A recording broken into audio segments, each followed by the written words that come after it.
beginning of November is the best time to actually sculpture and to form all of the trees. I take care of the trees that I grafted. Honestly, it's a very unusual experiment.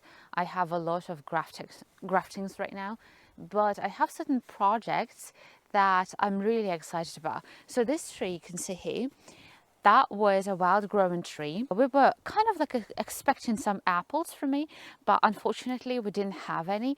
So that is when I decided that I have to graft the tree. So it started with this grafting. It actually was pretty small, and right now it looks insane. I can't believe that that is the result. And I did not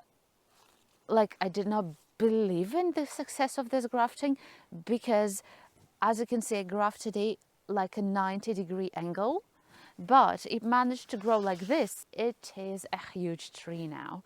It grows like crazy. I can't even control it. This year I grafted 2 more, and these are 2 other varieties. So it means that this tree includes 3 other varieties of apples.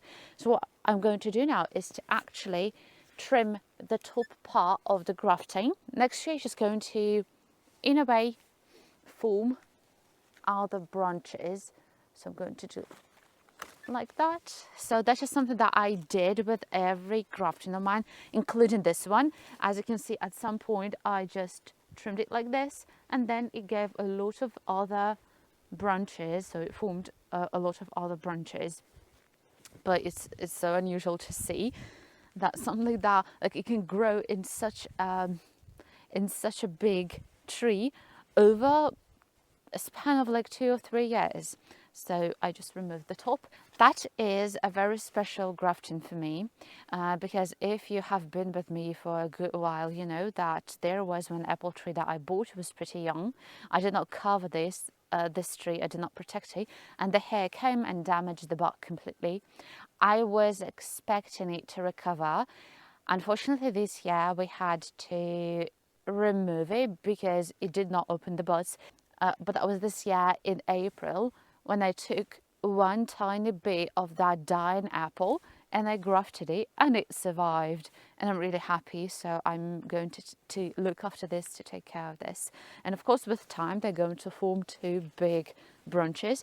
The only problem now is to control this one, and I hope that I will manage to do this. You can even see the difference between the leaves. Like, have a look at how huge this leaf is and that one. So the difference is really big. I don't know, it's some kind of like an insane variety, but I kind of like took this variety from my godmother, and it's a very big apple tree. So yeah, it's just shedding leaves.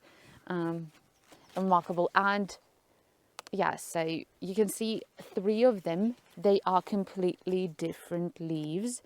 3 varieties of apples on one tree that was not producing any harvest for, I think, 7 or something like that years. And graftings can create or can do magic. And that is the second experimental apple tree at the very back of our orchard. Here I have 5 different varieties that I have grafted to this tree, and they are totally different every single year.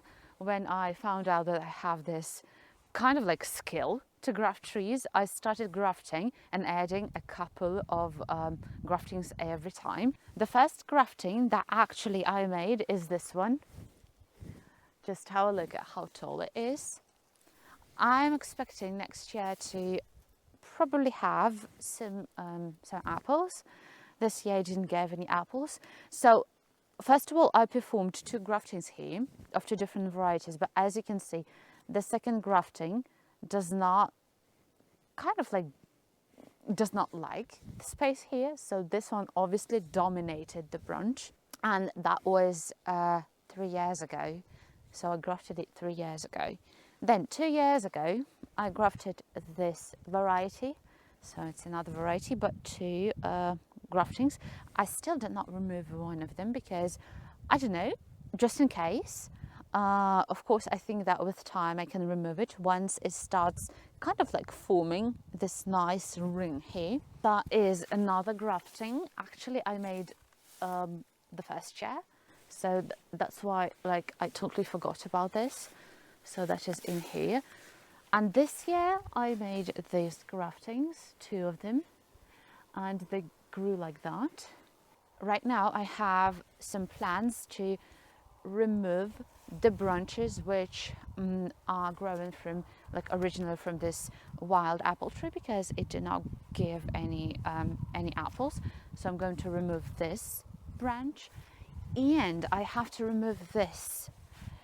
Unfortunately, it's very big, so I don't know how to deal with it, but I will start removing some branches gradually.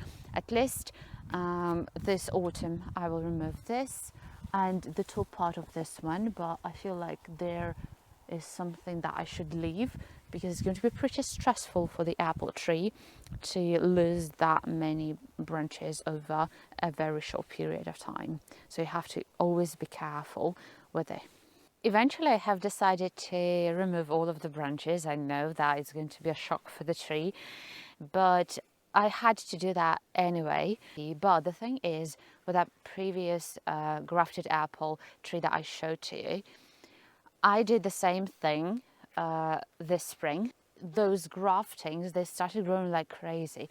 So I suppose the same is going to happen with this tree. If it survives the winter, if it's going to be okay with the damage that I caused it, it's going to put all of the juices and all of the efforts into all of the graftings, and they're going to grow insanely fast. That was my aim when I was thinking about this, so I just feel like it's going to be okay, as long as it stays healthy during the winter. And the most important part, that after I remove the branches, I covered it with a special substance in order to seal the wound of the tree. I do it every single time, but when the wound is pretty big, when the cut is really big, I usually use a special substance, and it protects the tree. It does not kind of like spread any fungal disease or anything. So that is what I always do once I cut the branches. No matter the size. Of course, the bigger they are, the more substance you have to put in order to protect and seal the damaged area.